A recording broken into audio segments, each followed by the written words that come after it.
The majority of Latinos escape to the United States from their homeland for a better life.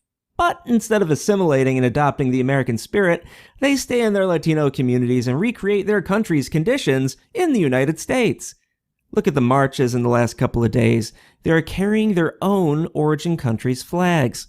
If immigrants escape the hardships in their homeland, why do they, when they are in the United States, crave to be back in their homeland and do not adopt the United States spirit of self-reliance and ingenuity? That is from Sarah. Hey, Sarah, how you doing? I appreciate you having me on this show. I'm very upset actually about what's going on in the States. And I'm talking about. Tell me all about it. Yeah, I'm talking about the whole thing. I'm talking about feminists. I'm talking about all this reverse racism against whites. I have nothing, I don't see race. I see, like Martin Luther King used to say, character and what you really bring to the table. What have you brought to the table? Sorry to interrupt, I got to plug this guy every chance I can. The Reverend Jesse Lee Peterson is the man to go to for this stuff. I did an interview with him, but, just scratch the surface. Just check out Reverend Jesse Lee Peterson on YouTube. He's got some great stuff on this. Sorry, Sarah, go ahead. Okay. So I get really upset. I don't know why I get so upset, because I came to the state. I'm actually in my home country, Honduras at this point. And I'm sort of like in a mission to find out what I really have to do, because once you get this upset, you have to do something. I cannot sleep. I cannot stop thinking about it. There's something about it that I cannot stop thinking about it. And I really get upset about all this reverse racism. I'm an immigrant. First you can tell my accent, and I'm a little nervous, of course. No, you're doing great. Okay, but I came to the States. I went to the States when I was young, teenager. Actually, I was illegal immigrant. I'm gonna have to declare that, because that's from the point of view that I'm talking about. Even though I was an illegal immigrant, I fixed my status. My mom, she was being sponsored at that time. Actually, it was a problem in the house that I was going to run away actually because I had so much. But you were brought over as a child, right? Not a child, actually, teenager. Actually, I was finishing high school. So. But you weren't a legal adult when you came over, right? No, I was a teenager, probably 14, 15. Now, just a sec. Now, I'm sorry to interrupt you, Sarah, but I just genuinely have curiosity about this. So I'll give you all the time in the world for the ransom. It's a great set of questions. Yes. But what is the thinking? Like when your parents said, okay, well, we're not legal. We're not going over legally. We're just going to go over and put you in school. Is that right? Did they go to a sanctuary city? No, actually, there was no sanctuary. This is the thing that I'm looking at. You have to look back, and it's not the same. You just sound young. That's a compliment. I'm young. Okay, I'm 50. Well, I don't know why. Okay, so your parents were like, okay, we're gonna leave the homeland. We're gonna go to America. We're not legal. Yes. And how is that justified? What is the thinking behind that? Well, this is the thing here. You have to, for some reason, for someone to understand that, you have to understand some conditions of this country. And I'm not actually, if I look back, I feel really guilty. Actually, that's how it happened. You understand? Because I have looked. What do you call it? Introspection about how things are supposed to go and which way. I would like it if that would happen in this country where I was born. Because you have to be able to put yourself in somebody else's position to understand. I mean, what do you think? It was Honduras you were saying, right? Yes. So what do you think the Honduran government would do if there were like thousands and thousands of boatloads of Africans coming to Honduras? What would they do? That's actually what I tell people when I fight them. They will not let them in, because actually I have people who are here from Guatemala because they marry somebody in Honduras, and they have to go every 3 months. They have to travel back there and check. They have to be coming back every 3 months. And the same token, I have a friend who's married to somebody in Nicaragua, and they have to come back here every 3 months. It's very controlled. You understand? It's very Because I think a lot of the illegal immigration, which is not really the phrase, illegal alien, whatever you call it, but a lot of the criminality that's going on with regards to U.S. The occupation of the United States, it's driving a lot of anti-white racism. Because if you're going to go and exploit people, and of course, if people come over and they put their kids in school and they're using the healthcare system and they're taking welfare, not that everyone is, but it's a significant proportion. Well, you kind of have to be entitled. In other words, you have to say, well, white people owe us something. That there was colonization. They exploited our ancestors. Like, you've got to come up with something negative, because otherwise you're just taking from good, decent, hardworking people. And aren't you going to feel kind of bad at that? well. They do. They do actually. That's what they say. Actually, I know. that's what they say because actually, Christopher Columbus came here, and actually, that's actually what happened. But what I tell them is that the difference is that United States was actually created with intention to be this country that it is. In here, everything was just sort of it fell into place. And what happens with the conquistadores, they always had these people who always, sell out. And those are the people, just like communism, they get their good stuff and everybody else is just eating crap. So basically, yeah, I mean, everybody knows what was going on in Yes. South and Central America before the Spaniards came. Yes. So I mean, it was a hellhole. Yeah, but that's actually what's going on because that's what happens. Like all these kind of people are still in power. There's just like the power is passed down to this kind of people that, if you are attached to the power structure and then you sort of run for office, then you get to play with your little friends, just like what's going on right now in the States. This is why I almost felt that, wait a minute, is this the States or am I back in Honduras? Because that's actually what's going on. Fascism, like corporatism.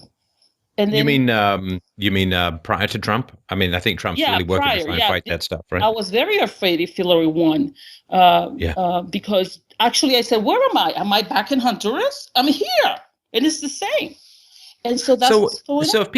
If people want to come to America because it's richer, right? And I know that there's a lot of people in the third world, and I'm not saying Honduras is the third world, but there's a lot of people in poorer countries, let's say, and they say, well, America is only wealthy. White countries are only wealthy because they stole from the third world countries, right? They stole from the brown people. They stole everything for colonization and conquistadors and invasion and smallpox and whatever it is, right? All the stuff that is talked about. Yeah. And first of all, they weren't that rich. Like these countries were that rich when the Europeans came over. Yes. Secondly, of course, throughout South and Central America, there were endless wars back and forth, people killing each other. There was slavery. There was, in some places, just horrendous stuff that went on with the Aztecs and the Incas, child sacrifice and games played with people's heads. It was pretty savage. It was pretty primitive in a lot of ways. So it wasn't like you all had big giant factories, that were producing amazing goods that were taken over by the backwards Europeans or something like that. And my basic point, though, is that, if America is richer, and it's richer because there's freedoms, then why not try to recreate those freedoms in Honduras, in Nicaragua, Oh my God, you're just Brazil? reading my mind. Why not just do that? Why not have all of that? Well, that's what actually my point is. Because I say, wait a minute, it's like if you like that system so much because you could just look at it, don't just go there and leach out, bring it back here and recreate it. And, this is what I'm looking at because, and I'm telling you, because when I saw this protest with their flags, I said, really? You have the flags of your own countries? And I'm not a racist. I'm not a racist against my own people. I would just wish they would just lift their chin up and really look at what's really going on. I'm not, because I even argue with people here. When I came, I've been here for, 3 months. And even people here talk about the United States as if it was their country. They're protesting Trump. They're burning up their effigy of Trump. And I say, wait a minute, this is not your country. That's not your country. Do you need to go and fight your own government here? Okay, because I actually feel more American than here. I had a choice. I said, this country gave me birth, but America gave me, to eat. So it's like an adopted mother, adopted mother. Now, how do you find it debating or arguing with people in Honduras? They're really upset because the only thing they look at is just, oh my God, I'm not going to have my dollars anymore, right? And Their dollars? What do you mean? the remittances. The remittances, right? The Yes. money that's sent from the U.S. back to Honduras. Yes. Okay. So I said, wait a minute, do you know what really is going on in that country? Because I really understood. I basically was thinking like everybody else, because I understand them so much because I used to be there. You understand? I never felt entitled in the United States because I know I had to work. I never did, but I know now people feel entitled but it has to do a lot with the left because they are enablers. They're enablers, and that's Oh really yeah, the bad. left stoke resentment against white people so that people feel better about taking from the taxpayers, right? Yes. So what happened is that I'm very upset with the left because I'm like, why are you doing this to people? I want to give you an example because I actually very, I am a very, I observe a lot. And I went through a horrible divorce, and then my children, I was sort of in pain, and I let my children just run sort of wild for a little bit because I used to say, oh, they went through a lot of stuff, so I'm just going to let that pass. But How'd that work out? not good. That's Not what I'm good, telling right? you, not good, because I saw them sort of almost trying to manage me. It's like you want to be my father now, my dad, or my mom, my both of them. And I said, wait a minute, this is not going well. So that's what's happening with the left.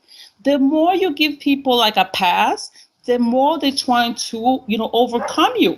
And so I Sure. stopped and I said, wait a minute. I said, I cannot do that. I said, and I started, sort of getting the reins back. And it took me a while, but I got them back. I got my reins back and I got my kids in line. And I said, I'm not going to give you a free pass. I know you were in pain. I said to myself, I know they're in pain, but I have to make a balancing act of, of discipline them and still have compassion for the pain. So I did pull it out. I did pull it. So I understand why it's so bad to give people a free pass. Just give freebie for nothing, because then you get like a big monster and you just want to, sort of, you want to overcome the person who's giving you. Because I experienced that. And I said, oh my God, I can see it when this is going on with these marches. And, it's like right now I was reading, even in the newspaper here, I'm reading it and they're like instructing people as to what to do if the migra, they call it the migra here, the immigration comes and knocks on the door, and, they're sort of giving advice because it's some kind of entitlement, and I don't like that, because to tell you the truth, uh, every country is the way it is, I call it, because that's the way people are, because they sort of like very late, nonchalant about things. And so when they come to the States, of course they work the same way, and it's, because, you have a higher salary, even though you're doing the same thing, you make a better life. You understand? Yeah. So what happened is that when people go there, they don't assimilate. They always have a foot here, like I say. They always go back to the country, so they'll never become Americans.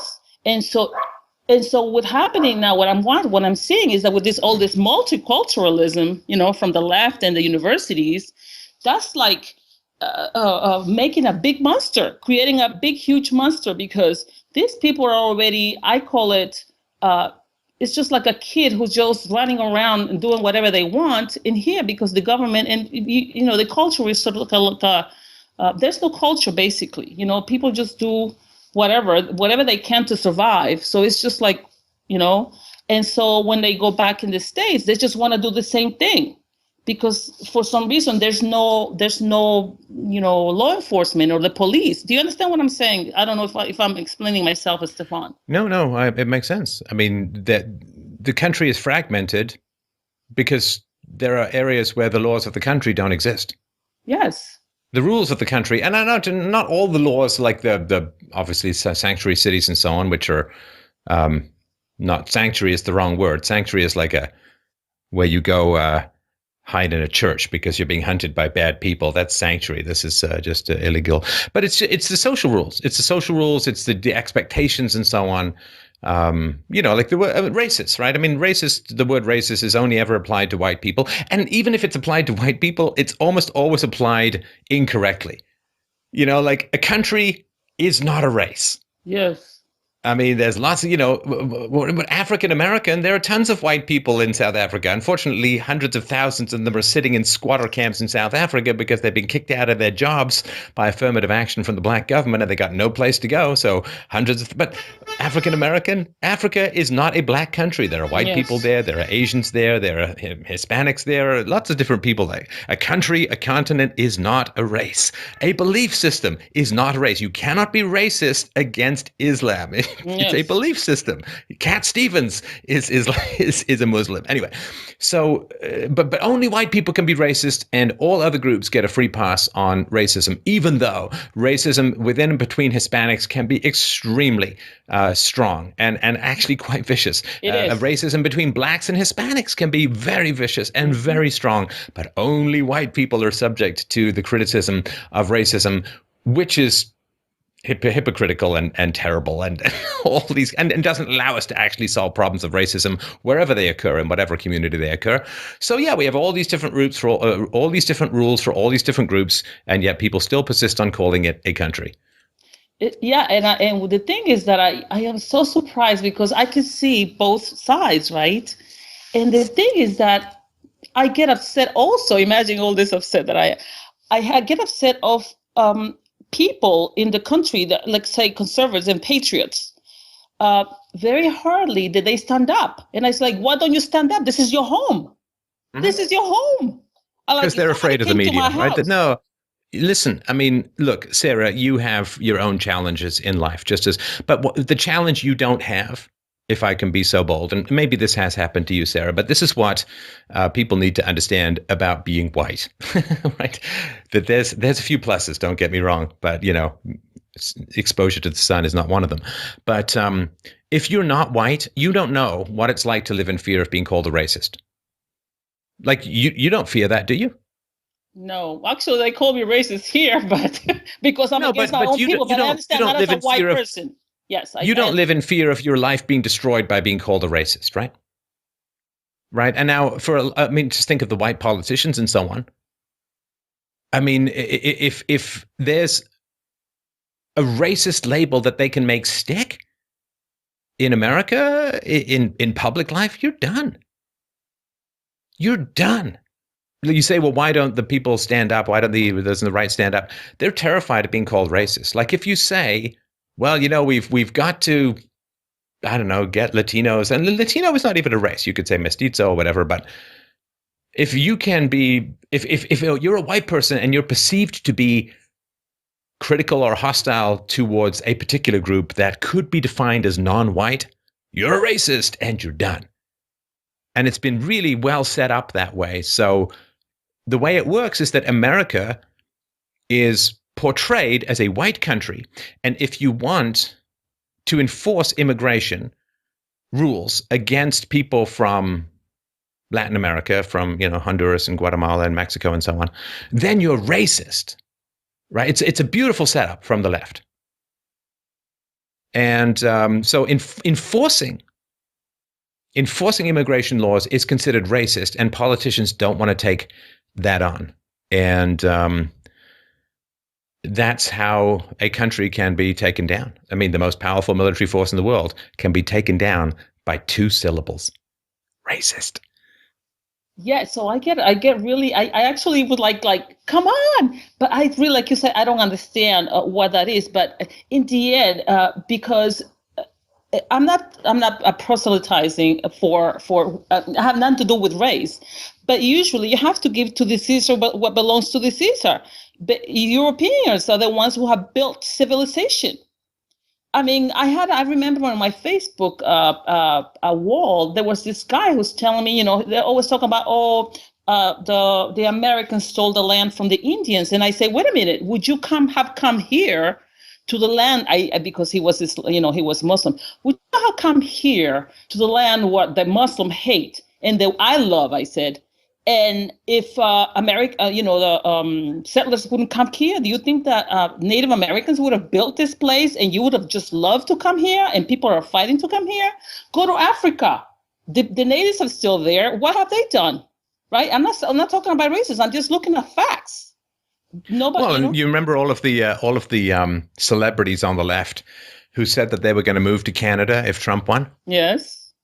Nobody. Why north? Why would they want to move to a whiter country? Go to why not? Well, I'm going to move to Honduras if Trump wins. It's like why do you have to come to Canada, which is really white? Why don't you want to go to where the brown people? You know what I mean? Like, it's crazy. So I said, just give to Caesar what belongs to Caesar. And this is why I say we stand up. This is what you built. Like, if I built a house and somebody came here, I say, you get the hell out. And I understand what you're talking about the stigmatism of being, called racist. But then I think, in my view, sort of like, I will let you call me whatever you want, but I still have to stand up for I have to stand up. Call me whatever the hell you want. I don't know that the history. Yeah. I don't know that a Muslim, knowing the history of Islam to some degree that I do, I don't know that a Muslim can necessarily say that taking over other countries is really is such a terrible thing. I mean, it's given how Islam expanded early on in its history, it's a tricky position to take. Let's just put it that way.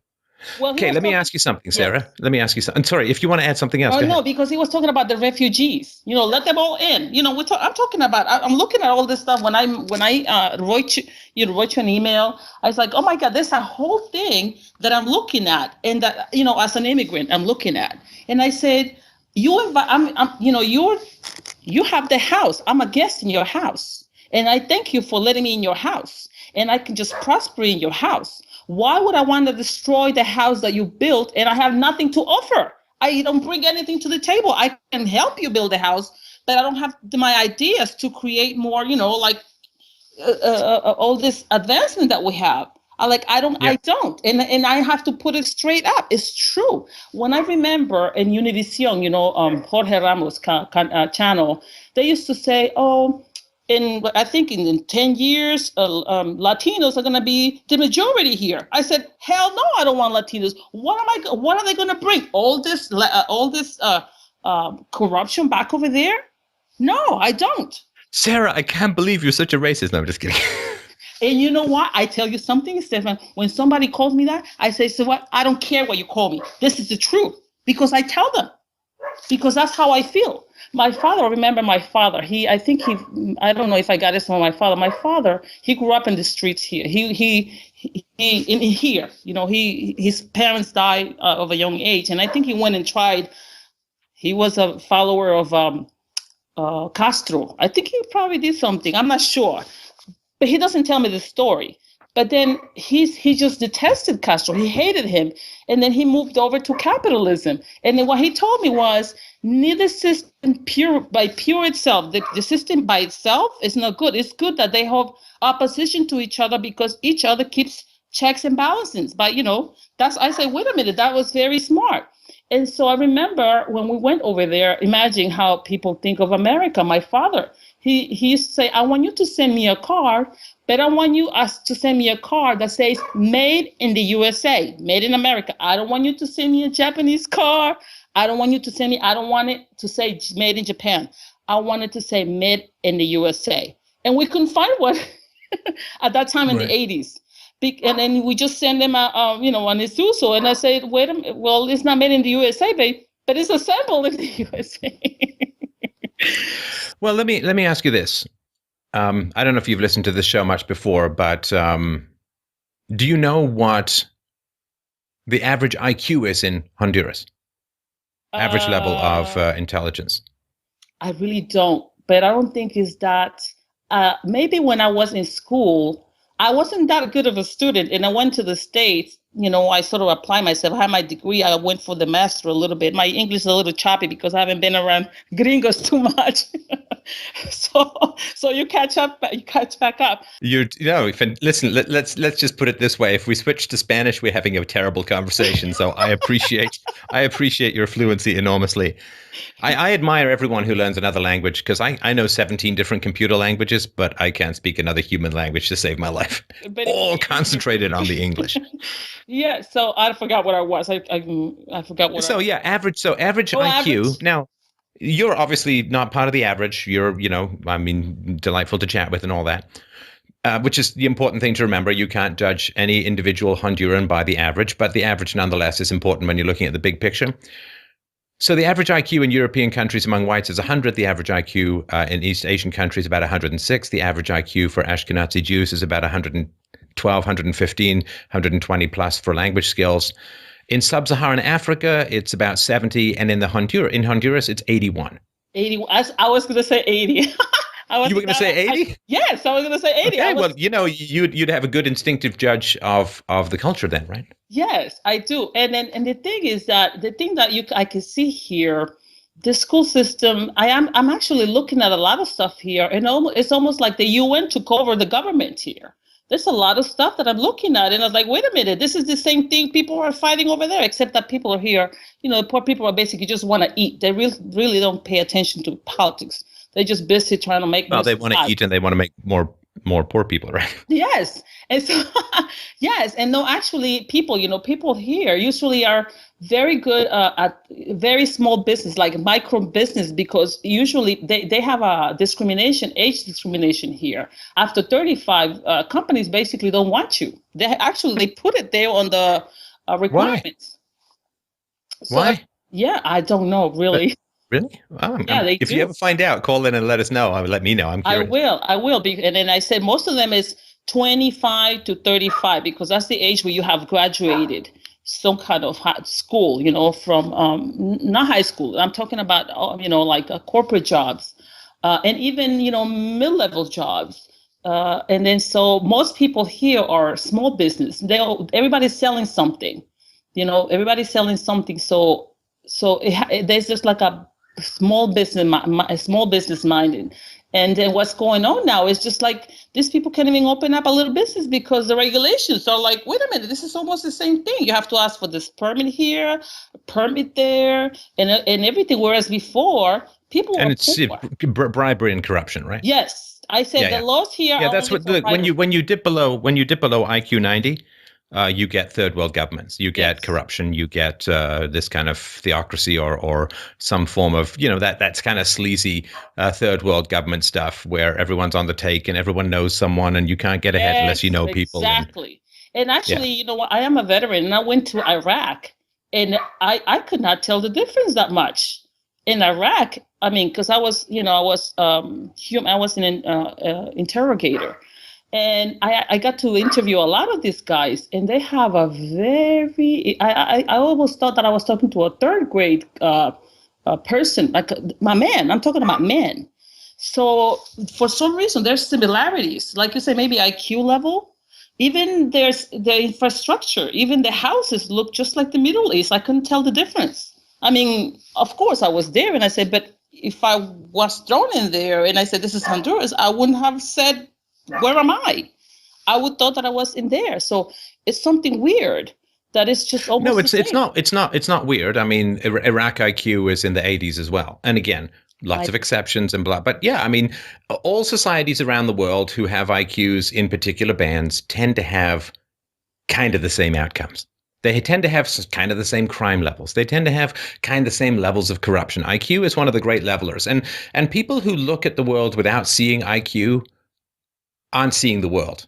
And again, IQ, maybe there's ways to change it over time. Maybe nobody knows how to change it. So, if you want to know how immigration is going to go, look at the IQ of the country that the immigrants are coming from. That's kind of what you're going to get. Now, the first wave of immigrants may be really smart, right? Yes. But the problem is, like the tall Chinese guys who come over for basketball teams have shorter kids, right? So there's a regression to the mean. So this explains so many empirical facts, right? Like why Latino immigrants who come in legally do very well, and then the second generation don't do as well. And then everyone's like, well, it's got to be racism, right? Because people don't understand the IQ thing, they end up blaming whites or whoever it is, right? I mean, just because they don't understand. Like if I thought I sang as well as Pavarotti, and I was going to, I don't know, some Latino opera house, and they just never gave me a job. And everyone around me said, Steph, you sing as beautiful as Pavarotti, but they won't hire you because you're white. And after a while, I'll be like, well, God, I mean, I sound great to me. Everyone says I sound fantastically, and they're just not, they're hiring worse singers than I, because I'm white. You just get so angry. Yes. But if I listen to myself and I'm like I just don't sound that good, it's like, oh, okay. So maybe, right? Yes. Maybe that's right. Maybe. And so this IQ thing, it's a challenge. It's one of the great heartbreaking things to understand about the world, but it is important for people to understand it. And this is why people like yourself, right, smart people, this is why they want to leave Latino countries and come to higher IQ countries. I mean, they go to Japan if they could, right? I mean, of course, right? That's why, actually, of course, because you can't make everyone around you smarter. No, but you can at least go to where the smart people are at. And that's my point. That's exactly what I'm talking about here. Because when they're already there. So, whichever way they came, they're already there. But they just stand in these little communities, and then they just don't get out of it. And then even my brother. And you're giving up, right? Your parents, by going to the States, they said, we can't save Honduras. Yes. So it gets worse because the smart people, like two things happen, which is horrible. And I don't know how much foreign aid Honduras gets, but I'm sure it's more than zero. So what happens is the Western governments, by allowing lots of immigration into their countries, they take the smart people out of the third world countries, which lowers the intelligence in the third world countries even more.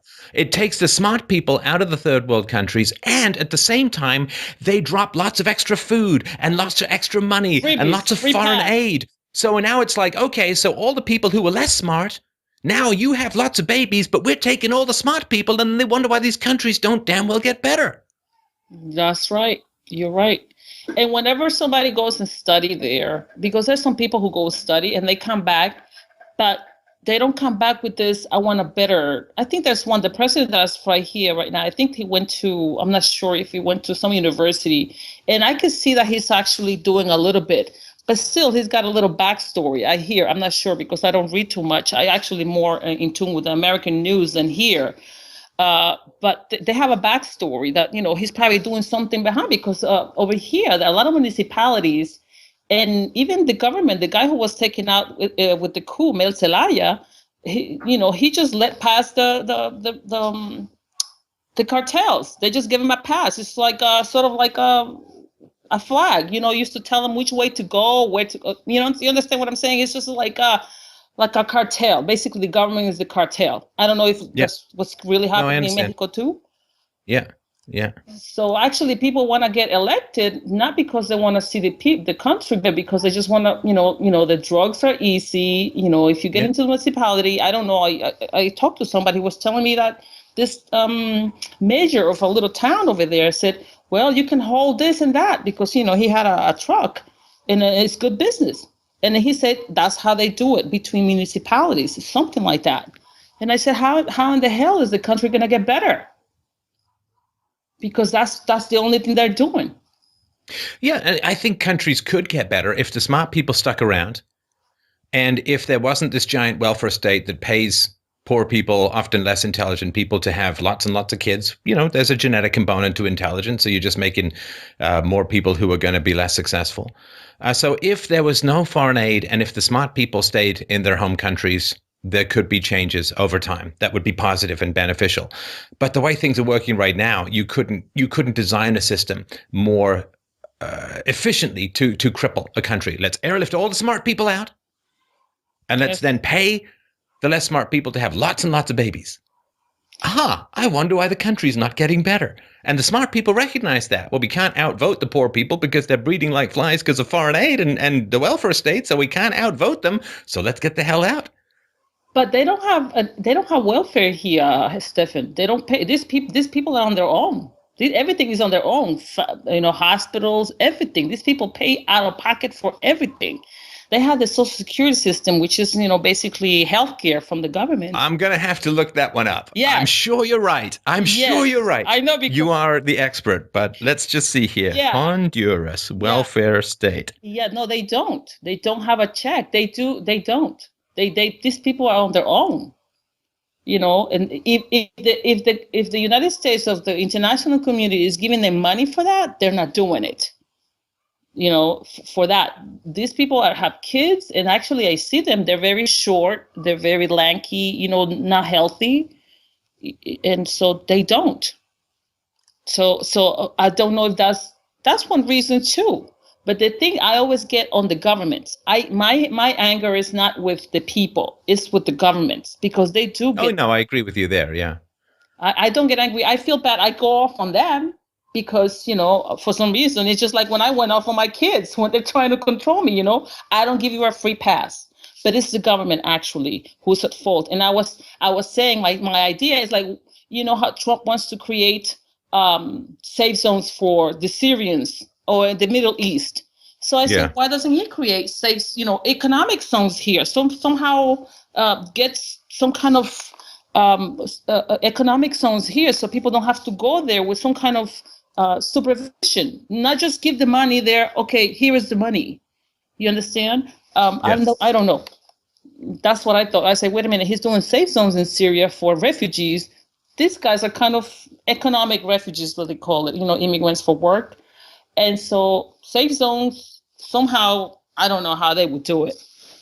So, they would help, like you say, advance the So like a generation ago, the tiny, 7 million people, I guess probably even less back then. So a generation ago, Honduras became the 10th largest recipient of United States foreign aid. Total economic and military aid, more than $200 million US in 1985, and remained at more than $100 million a year for the rest of the 1980s. Yes. I have, that's so, I don't know what's going on I don't at the see moment. it. You don't see it. No. You don't see anything. I get upset when I see the bridges. I said, I know when Hondurans decide the bridge, and I know when somebody else, I said this because it looks like an American highway. Right. That's so I'll drive on it. Right. Yeah, I could tell, and I tell the people because I'm very outspoken. Sorry to interrupt. About 44% of the government's fiscal shortfall was financed through cash from foreign sources. Yes, imagine that. Yeah. So it's in the pocket of the big corporations. The big business. They have a lot of groups here. Groups is like when a lot of corporations get together, and they sort of form. That's how the telecommunications. And all this big infrastructure works, the malls, because when I left, there was no malls. You could see malls everywhere. And this building, it's like, who's buying this building? These people can't even make money to buy buildings here. All this luxury. Who's buying this stuff? We know where that's coming from. Because the people can barely eat. So it's going into some people's pockets. Not not the people itself. It's just somebody who has access to it. It says here, by the end of the 20th century, Honduras, like most other Latin American countries, had moved increasingly in the direction of the interventionist or welfare state. So again, I'm not going to be able to sort this out quick, but it may not be. Maybe you don't see a lot of it where people are, but it does. Well, there would seem be to have. They do seem to have some aspect of it. No, I don't know. I have to find out what really is, because I don't think so. I would be able to tell because Right. I grew up here and I could see people. The thing that they do, some politicians do for right now we have elections, is that they pay the light bill for like Chavez used to do. He used to send heating oil to the states, to the old people. So that's what they do here. I'm not sure if that's what they're referring to, but this government takes credit for it. It doesn't. They don't take credit. It's like the United States is sending this, because if they give that money to the government, forget it. And they could present proposals. Oh, this is what we're going to do with the money, but it's not going anywhere. It's just staying in their pockets, because I don't see it. Right. Right. Yeah. So I mean, I think everyone understands that.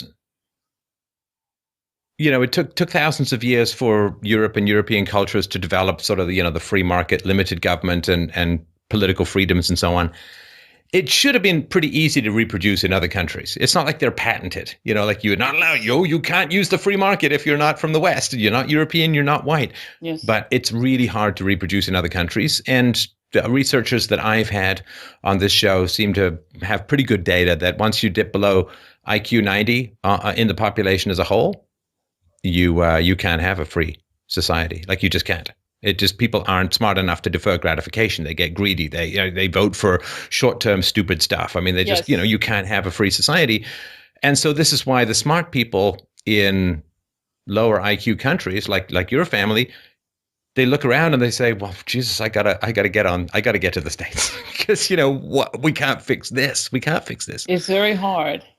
I think it's been practically impossible.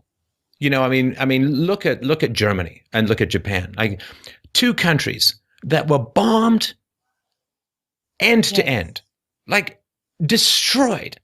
We had this conversation, it's more of a fight really, with a listener about the dropping of the atomic bombs in Hiroshima and Nagasaki. They bombed, what was it, 67 cities, just leveled them completely. And then, so these two countries destroyed end to end in the Second World War. And within a couple of years after the end of the Second World War, they were back up on their feet again. Because you've got two high IQ countries. Like, yes. Germany's back then was like over 100 and Japan is 106, 107. Like, they're really, really smart countries. So you look at the Jews, marginalized and persecuted and pogroms and Holocaust and so on, crazy intelligent group of people. And when the Jews fled Europe and came to America, it took them 4 years to achieve income parity with the whites in America. So, Honduras has never had an atomic bomb dropped on it. Why can't it get itself off its feet? I mean, Japan could. Well, because there's like a 25-point difference in IQ. Yeah, and there's the sharks. The sharks know that. Yeah. So, there's the sharks. I mean, I wish it were different. Everyone gets mad at me, like, don't shoot the messenger. But where the hell do we ever get as a species? Forget the races. Where do we ever get as a species of being human beings by ignoring fundamental realities like this? I mean, where do we get to? What kind of decisions are being made? And the thing is, the left is making it worse. I cannot believe how the left is making it worse. They're sort of like just giving a free pass. It's just like I always, I always go back for some reason when I think about my children. I cannot give them a free pass. As much as it hurts, because you have to be tough on them. You have to be tough. If you don't get tough with people, because, and even Mexico, like, what the hell is Mexico? This is what happened in Honduras. Why is Mexico believing that it has a right to claim anything in the United States? I'm talking about the government itself, much less the people. The government itself. What do you have to do? No, I tell you, I mean, I don't know, Sarah, but I would guess it's something like this, that if I were in charge, like, let's say I'm evil, let's say that I'm in charge of the Mexican government. I know two things. Number one, the smartest people have gone to America. And number two, they're sending lots of money back to my country. Right. You got that. Now, so in a lot of cases, the American taxpayer pays illegal immigrants and legal immigrants welfare so that they can send that money back to. That's what I say. Mexico. Now, you just want to be chilling. You don't want to create jobs. You don't want to go against the grain. It's terrible. And so if I am the Mexican government, it's like, well, all this money's coming into my country and I don't have to provide any services. There you go. That's my point. Oh my God. Woo-hoo! Free That's money. What I said. You don't want to do anything for your people. You just have to. Yeah, I don't have to create schools because that's being done in America. I don't have to build roads. I don't have to have bridges. I don't have to have any of that stuff. I just get free money flowing across the border. In Mexico now, it's bigger than their oil trade, which is pretty damn big to begin with. Free money. Yes. Right? And so that's number one. I don't want these people to come back to my country because then I actually have to provide services for them. And they're not going to make as much in my country as they would in America. So I get less tax revenue, get less income coming into the country, and I have more expenditure. So of course the Mexican create jobs for them because the Mexican government doesn't want these people coming back. Number two, that's what I said here too. That's what I said. You need to go And against your own government. That's who you have to go against. You don't have to go. That's not your country. I have a brother-in-law who used to have him. I fight with people, and I say I don't care. I don't care what you call me. Okay, you can call me anything you want. I'm just telling you what it is. So he had in his Facebook page when Trump won. He won. Well, he's going to do for Americans. He goes, what about the rest of the world? I said, wait a minute. What the hell is wrong with you? That's not your president. Did he come over here and campaign to Honduras? You tell him for me. You tell him for me, Sarah. White people have been trying to fix the rest of the world for about 300 years. How's it working out? Yes. If white people stop trying to help the world might actually become a better place. Exactly. Anyway, but the second thing too is that the Mexican government / cartels, right? So two sides of the same coin. So the Mexican government has built itself, and the politicians have built themselves on a kind of dumbed down population because the smartest people have left to go to America or maybe other places. So if the smart people come back in the country, the smart people are going to start pulling apart all the bullshit. You see, I know you were in the army, so you can handle this kind of language. So the smart people are going to come back to Mexico and they're going to pull apart all the populist bullshit being spouted by the politicians. And they're going to say, well, this guy doesn't make any sense. And this guy, like right now, they can chant and, bang things together and people are like, yay, viva, but if the smart people come back, the politicians are going to have to up their game because they're going to actually have smarter people criticizing them. They want the smart people staying in America, sending the money back. They don't want to come back to Mexico. It's ruining a perfectly good gig. That's what I said. Oh my God. That's what my analysis was. I was like, wait a minute. What do you think? We're twins, separated at birth. And I tell him I went to the mall and he's like, oh my God, Trump won. I'm like, that's not your president. That's not your president. And they look at me. I was like, I don't care the way you look at me. I'm going to tell you like it is. It's not your president. You need to go over here to this guy over there in Tegus and talk to him about why you're living the way you're living. That's not your president. And I said, that's my president. I don't care. I say that. And I used to, even because I live in Brooklyn, imagine I live in Brooklyn. And I used to go to the stores and he's like, we get into the political conversation. They're like, who are you voting for? Trump? I said, what? I say, I'm not racist. And he's not racist. He's just telling it like it is. And I understand Trump because I read his books a while back, and I understand exactly the way he thinks. I'm not as smart as he is because, I don't have the experience, but I know the way he thinks. So I go off on people. I don't care. I really don't care. I don't care what they say to me. You're a racist. You're against. No, I'm not against my people. I'm just telling you the way it is, right? You're already here in this country. Look at it. Just do it better. And I tell you something, Stefan. Even as I'm talking like that, for some reason, it's like it's also run in the genes. It's the gene pool too. Because even myself, I'm talking to you like that, and it's very hard for me to get going. Because what do you mean? I don't know if it runs in the like a society. What do they call it? Like a vibe. It's like it's just. Like different people have like a Do you mean like speaking rhythms kind of thing? No, like you recognize a person, a society the way it is. And it's probably in the gene pool of the whole country. Oh, yeah. You understand? I don't know if I understand. It makes perfect sense. Because I'm trying to jump over to sort of understanding the American way, but it's hard for me because I grew up here. You understand? So it's like a state of mind. That's what I call it. Yeah, and I think if people want to understand, I can't speak for Americans, but I think that there's some sense in this perspective. If other groups came to America and kind of did the same thing as Americans do over time, not right away, but over time, then I think Americans would be like, yeah, sure, fine, the more the merrier, right? But the problem is other groups come in and don't end up acting like Americans and don't end up integrating and do end up on welfare and do end up consuming a lot of resources without paying taxes. And they do end up voting left. They do end up voting for the left. And so the people on the right in America, we know why the people on the left want to bring people in from the third world because they reliably vote left. But you can't get upset for the people on the right saying, well, we don't want people who come in who vote for the left because we want a right-leaning country. We want smaller government. We want less welfare. We want people to be run by religion, not by the government. And so, I mean, there's not a lot of people saying, oh, my God, I'm really concerned about immigration from Japan. Because, Exactly. Japanese come in and they work very hard and they make more money than white people and they're in jail less than white people, commit fewer crimes than white people, like they call it the model minority. So there's not this big concern. But when you get people with IQs in the 80s coming in and there's a lot of welfare and there's a lot of crime and there's a lot of social dysfunction and there's a lot of problems and language difficulties and people got to fund it like crazy, of course people are going to get upset. It's not racism unless you just love the green that's in your wallet and want it to stay there. I don't call it racism. I'm sure there's people that are racist, which, I don't condone that. But I know that when people are standing up for, I understand why immigration, people migrate, because I did. But when you don't get into your head that you're in this country and then you have to be at least adopt, some kind of culture, like you use like. Well, just stay out of the wallets of other people. Right. Just contribute more than you're taking out. The welfare state was supposed to be there for people who paid into it.